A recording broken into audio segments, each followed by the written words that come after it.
Hi friends! ఈ video నచ్చినట్లయితే like చేయండి, సబ్స్క్రైబ్ చేయండి. మాలిని దగ్గరికి అరవింద్ వచ్చి గుడ్ న్యూస్ మాలిని, మనకు చాలా గుడ్ న్యూస్ తెలిసింది అని చెప్తూ ఉంటాడు. ఆ మాటలు వినగానే అక్కడున్న మాలిని మాత్రం, ఏంటి అరవింద్ నాకు సంతోషంగా మాట్లాడుతున్నావు అని అడుగుతూ ఉంటుంది. ఆ మాటలు వినగానే అక్కడున్న అరవింద్ మాత్రం, అవును మాలిని, మనం దత్తత తీసుకున్న కూతురిని, ఆ బిడ్డ అయితే మాత్రం గౌతమ్‌కి దక్కిందంట. తనని మన దగ్గరికి తీసుకొని వస్తున్నారంట అని చెప్పేసి అంటూ ఉంటాడు.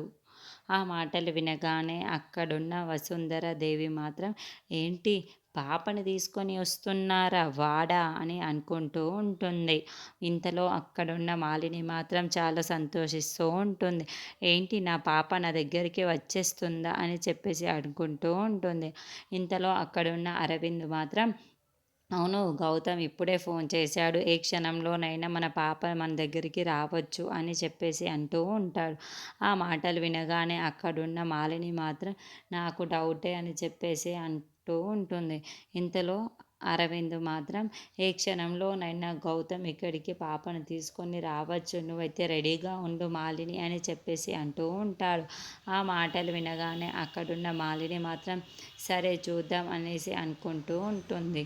ఇంతలో అక్కడున్న అరవింద్ మాత్రం, నువ్వు మళ్ళీ పాపని తీసుకోకూడదు. ఈ పాప వచ్చేస్తే మన దగ్గరికే మళ్ళీ పాపనైతే తనకి ఇచ్చేయాలి. ఆ బాండ్ పేపర్స్ని కూడా చించేయాలి మాలిని అని అడుగుతూ ఉంటాడు. ఆ మాటలు వినగానే అక్కడున్న మాలిని మాత్రం, సరే, అప్పుడు నా పాప నా దగ్గరికి వచ్చిన తర్వాత ఆ సంగతి ఏంటో చూద్దామని అంటూ, ముందు నా పాప నా దగ్గరికి రానివ్వు అరవింద్ అని చెప్పేసి అంటూ ఉంటుంది. ఇంతలో మళ్ళీ అయితే హాస్పిటల్కి వెళ్ళి పాప కోసం చెకప్ చేస్తూ ఉంటుంది.